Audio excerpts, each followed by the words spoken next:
అయితే ఇప్పుడు మన సనాతన ధర్మం, మన హిందూ ధర్మం అనగానే మనకు గుర్తొచ్చేది భగవంతుడు, పూజలు ఇవన్నీ కూడా.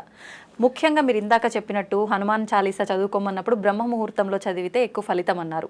ముఖ్యంగా ఈ బ్రహ్మ ముహూర్తానికి చాలా విశేషం ఉంది అని చెప్పి, ఆ సమయంలో కనుక మనం ఏం చేసినా చేయకపోయినా భగవంతుడికి సంబంధించి కనీసం నిద్ర లేచి మనం నిత్యం చేసుకునే విధానాలైనా ఆచరించాలని చెప్పి అంటూ ఉంటారు.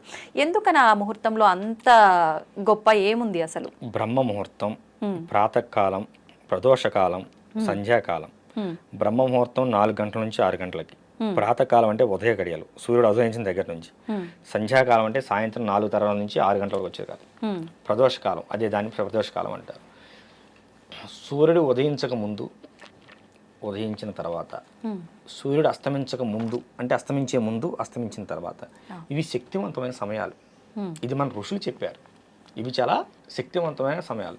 ప్రదోషకాలంలో సాయంత్రం పూట గోవులు నడుస్తూ ఉంటే ఆ గోధూలి మీద కనుక పడితే మనం స్నానం చేసిన పని లేదు. దాన్ని గోధూలి స్నానం అంటారు. గిట్ల నుంచి స్నానాన్ని. అది ఆ సమయంలో మనకి ప్రకృతి నుంచి శక్తి అనేది గట్టిగా ఉత్పన్నం అవుతూ ఉంటుంది. ఏమ్మా, దీన్ని మనం సద్వినియోగపరుచుకోవాలి.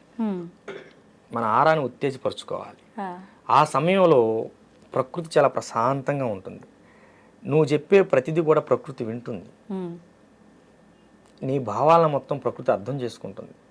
ప్రకృతి నీకేమి ఇవ్వాలో అది ఇస్తుంది. 4 గంటల తర్వాత మనిషి నిద్రపోకూడదని చెప్పిందమ్మా మన సప్త ఋషుల దగ్గర నుంచి. మనకి ఋషి పంచమి ఎందుకు చెప్పింది? దాన్ని బ్రహ్మముహూర్తం అంటారు. ఎందుకు బ్రహ్మముహూర్తం అంటారు అంటే ఆ సమయంలో నువ్వు ఏది చేసినా నువ్వు బ్రహ్మగా ఉంటావు గనక. నువ్వే బ్రహ్మవి అంటే సామాన్యుడు అర్థం కావడానికి చెప్తున్నాను. ఇట్లా నువ్వే బ్రహ్మవి అంటే బ్రాహ్మణులు మాత్రమే లేచి 4 గంటలు లేచి గుళ్ళు అర్చన చేయాలి, అది తప్పు. అందరూ చేయాలి. కాకపోతే ఆ ఆచారాన్ని బ్రాహ్మణులు మాత్రమే పాటిస్తున్నారు. మన ధర్మాన్ని వాళ్ళు మాత్రం నిలబెట్టడానికి ప్రయత్నం చేస్తున్నారు. మీరు ఒక విషయం గమనించండి, బ్రాహ్మణ వ్యవస్థ కనుక లొంగిపోతే ఎప్పుడో మన భారతదేశం క్రైస్తవ్యం అయ్యేది.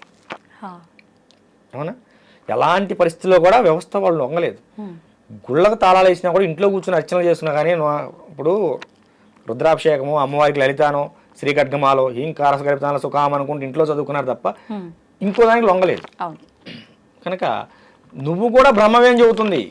అనుష్ఠానం బ్రహ్మముహూర్తంలో నువ్వు చేసే అనుష్ఠానం వల్ల నువ్వు కూడా బ్రహ్మవేం చెబుతుంది. ఎందుకని చెబుతుందంటే ఆ సమయంలో నువ్వు ఏది చేసినా ప్రకృతి వింటుంది. ప్రకృతి నీ మాట వినాలంటే నువ్వు ఆ సమయాన్ని లేచి పని చేసుకోవాలి, అంతే. దానికి ఇంక వేరేది వద్దు. ఇక లోతుకి వెళ్తే మనం వేదాలు ఉపనిషత్తుల్లోకి వెళ్ళాలి. సామాన్యుడికి అర్థమయ్యే విధంలో చెబుదామని ఇంతటితో ముగించాను. తల్లి, అయితే ఇప్పుడు దీపారాధన, ధ్యానము, ఎన్నో రకాల మార్గాలు ఉన్నాయి భగవంతుణ్ణి చేరుకోవడానికి, మోక్షం పొందడానికే మనం ఈ జన్మ తీసుకున్నాము. మనకున్న కర్మల్ని తొలగించుకొని ఒక మంచి ఉత్తమమైన జన్మ తీసుకొని తర్వాత భగవంతుడిలో ఐక్యం అయిపోవడము, ఇదంతా మాట్లాడుతూ ఉంటారు. అయితే నిజంగా నవవిధ భక్తి మార్గాలు అని చెప్పి అంటుంటారు. ఏ మార్గం ఎంచుకున్నా పర్వాలేదు, నువ్వు భగవంతుని చేరుతావని అంటుంటారు. కొంతమంది అతిగా ప్రదర్శిస్తుంటారు దేవుడి విషయంలో భక్తి, అది ఏ మార్గం ఎంచుకున్నా. కొంతమంది అసలు ఏమీ చూపించరు, నాకు మనసులో భగవంతుడు ఉన్నాడు చాలు అని అనుకుంటారు. కొంతమంది మాట్లాడుతున్నాను చాలు అనుకుంటారు. అసలు ఏంటి, ఏ రకంగా ఉంటే నిజంగా మనం ఈ మోక్షాన్ని పొందుతాము? నిజంగా మోక్షం పొందడం కోసమే మనం ఈ జన్మ తీసుకున్నామా? అసలు మనిషి జన్మకు అర్థం ఏంటి? మోక్షాన్ని పొందాలి అనే విధానం ఈ భూప్రపంచం మీద నుండి చాలామంది మానవులు అనుకోరు. ఎందుకంటే మోక్షం అనే పదం కూడా చాలామంది వాళ్ళ జీవితకాలంలో పలకరు. మొదటి విషయం. 2, నువ్వు భక్తి మార్గంలో ఏ మార్గంలో ప్రయాణించినా నీకు మోక్షం వస్తుంది. 2, 3, అతి అనేది ఎక్కడ తినే ఆహారం దగ్గర నుంచి నువ్వు చేసే భక్తి వరకు అతి అనేది ఎక్కడా కూడా మంచిది కాదు. ఓకేనా? నవవిధ మార్గాల్లో ఏ మార్గంలో అయినా సరే నువ్వు పూజ చేసుకోవచ్చు. ఏ మార్గం లేదు, నువ్వు అడవిలో కూర్చున్నావు, ధ్యానం చేసుకో, నామస్మరణ చేయి. ఈ కలియుగంలో అన్నిటికంటే ముఖ్యమైనది ధూపం, దీపం, నైవేద్యం, నామం. అమ్మా, ఒక ప్రమిదలో దీపం వెలిగించు, ఒక బెల్లం ముక్క పెట్టు, నమస్కారం పెట్టుకో. నువ్వు శివయ్యకి దీపం పెడుతున్నావు అనుకో, శివ శివ శివ శివ అనుకుంటూ ఉండు. నారాయణకి పెడితే రామ రామ రామ అనుకుంటూ ఉండు. అమ్మకు పెడితే అమ్మకు బోల్డ్ అని పేర్లు. నువ్వు ఏ పేరుతో పూజిస్తే ఆ పేరు. దుర్గమ్మ పెట్టావనుకో దుర్గమ్మ దుర్గమ్మ అనుకో. శ్రీదుర్గ అనుకో, అయితే శ్రీమాత్రేమో అనుకో, లలితకైతే ఓ సహస్రనామాలు. అవును. ఏమమ్మా పెట్టుకో. నువ్వు ఏ విధంగా చేసినా నీ ఆత్మశుద్ధి ప్రధానం. ఎదట వాడిని మోసం చేయాలి, ఎదట వాళ్ళని ఇబ్బంది గురి చేయాలి, ఎదట వాడిని హింస పెట్టాలనే భావనలు మనసులో పెట్టుకొని బయటికి శివయ్య అంటేనే నారాయణ అంటేనే అసలు ఏమనకపోతేనే. కనుక మనిషికి మోక్షం ఎక్కడ వస్తుందంటే నిన్ను నువ్వు తెలుసుకున్నప్పుడు వస్తుంది. నువ్వు ఎదటవాడు నువ్వు నేను సమానమైన విషయం భావన వచ్చినప్పుడు మోక్షం వచ్చినట్టే. అంత జ్ఞానం రావాలంటే సాధ్యమేనా ఈ ఉందమ్మా. సామాన్యులకి? నేను చాలా మందిని చూశాను, ఫ్యాంట్ షర్ట్లు వేసుకొని అవధూతలుగా బ్రతుకుతున్న వాళ్ళని నేను చాలా మందిని చూశాను. చీమకు కూడా అపాయం చేయని వాళ్ళని చాలా మందిని చూశాను. వాళ్ళు కలియుగంలో వాళ్ళు ఉన్నటువంటి పరిస్థితుల్లో వాళ్ళు ఉద్యోగరీత్యాలు వ్యాపారీత్యాలు చేస్తూనే ఉంటారు, మనసులో నిత్యం నామస్మరణ చేస్తూనే ఉంటారు. అలాంటి వారిని నేను చాలా మందిని చూశాను. ఉంటారు, లేరు అనుకోకు. కాకపోతే వాళ్ళు అసలు భక్తిని ఎక్కడ ప్రదర్శించరు. కనుక ఉన్నారమ్మా, అలాంటి గొప్ప వాళ్ళు ఉన్నారు కాబట్టి మన ధర్మం ఇంకా బ్రతుకుంది. ఇప్పుడు హిందూ శంకర సభ ఉంది కదమ్మా, అలాంటి వాళ్ళు బోల్డ్ మంది వస్తారు. వాళ్ళు ఎవరిని ఆహ్వానించాల్సిన పని లేదు, తెలిసింది కదా. ఏ బస్సు ఎక్కువ ఆటో ఎక్కువ వచ్చేస్తారు. కనుక మన ధర్మానికి వాళ్ళే నిజమైన కాపలాదారులు. వాళ్ళు నిజమైన కాపలాదారులు తల్లి. అది ఇప్పుడు ఆడవారి విషయానికి వస్తే చాలా రకాల అన్యాయాలు, దుర్మార్గాలు, ఇంట్లో వాళ్ళే ఆడవాళ్ళని గౌరవించని కొన్ని కుటుంబాలను కూడా చూస్తున్నాం. నిజంగా తీసుకుంటే మన పురాణాల్లో కూడా వారి వెంట యుద్ధానికి ఆడవారిని తీసుకెళ్లిన సందర్భాలు ఉన్నాయి, వాళ్ళ సలహాలు తీసుకున్న సందర్భాలు ఉన్నాయి అని అంటే అవి ఒకసారి మనం వింటే గనక ఎంత ప్రాధాన్యత ఉంది స్త్రీకి అనేది అర్థమవుతుంది.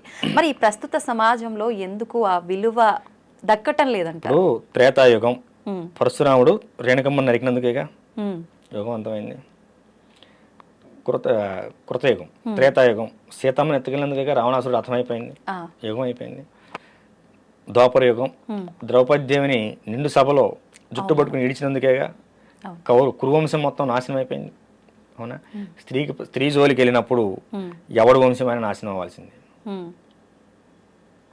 స్త్రీని హింస పెట్టిన తర్వాత, స్త్రీని అఘోరపరిచిన తర్వాత, స్త్రీ యొక్క ధనమాన ప్రాణానికి అపాయం కనుక జరిగితే ఖచ్చితంగా దానికి మూలం ఎవడైనా సరే వంశం ఆగమైపోతుందమ్మా. ఇంతకంటే దీని గురించి చెప్పుకోవాల్సిన అవసరం లేదు. నీకు 3 ఎగ్జాంపుల్ చెప్పాను. ఓకేనా? మండోదరి మహాప్రతివత, అయినా ఆమె ప్రాతిపత్యం రావణాసురుడిని కాపాడలేదు. అవునా? గాంధారి మహాప్రతివత, భర్తను పెళ్లి చేసుకునే ముందే కళ్ళకు గంతలు కట్టుకుంది. పెళ్లి చేసుకునే స్నేహితులు ఎవరైనా కళ్ళకు గంతలు కట్టుకోవచ్చు, తప్పు. పలానా వ్యక్తిని నువ్వు వివాహం ఆడాలి తల్లి అన్నప్పుడే నా భర్త గుడ్డివాడు కనుక నేను కూడా గుడ్డిదానికి ఎలా ఉండాలి ఇప్పటి నుంచే నేర్చుకోవాలని చెప్పి ఆమె కళ్ళకు గంతలు కట్టుకుంది. మహాప్రతివత. పుత్ర ప్రేమ, కొడుకులు తప్పు చేస్తుంటే ఏం చేయలేకపోయింది. అమ్మా, నిండు సభలో ద్రౌపది ఏకవస్త్రంతో రజస్వలైనటువంటి స్త్రీని ఏకవస్త్రంతో ఈడ్చినప్పుడు వికర్ణుడు మాత్రమే అడ్డు చెప్పాడు.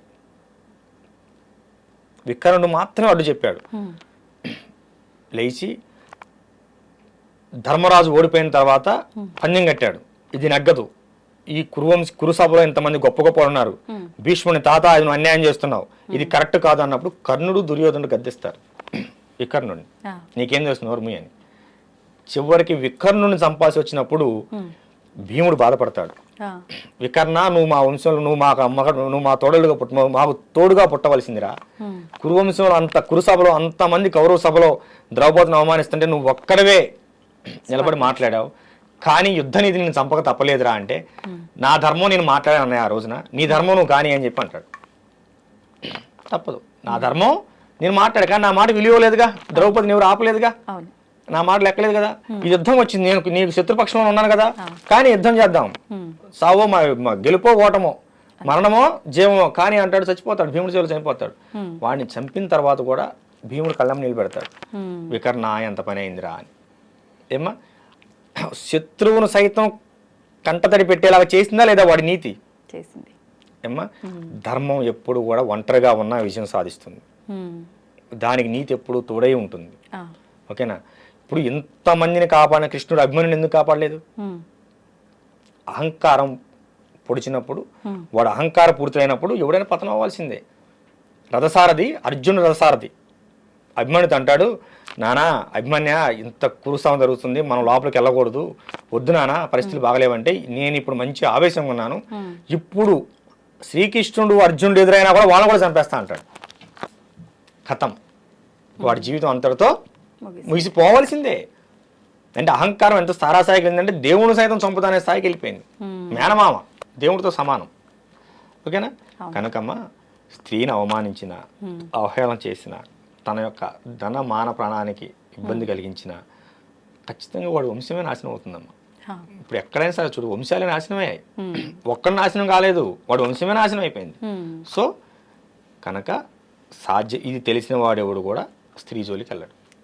అది వెళితే వాడు సుఖంగా ఉండలేడు. 3 యుగాల నుంచి చెబుతున్నారు, అయినా ఈ మూర్ఖులు మారట్లేదు. చూద్దాం అంతే.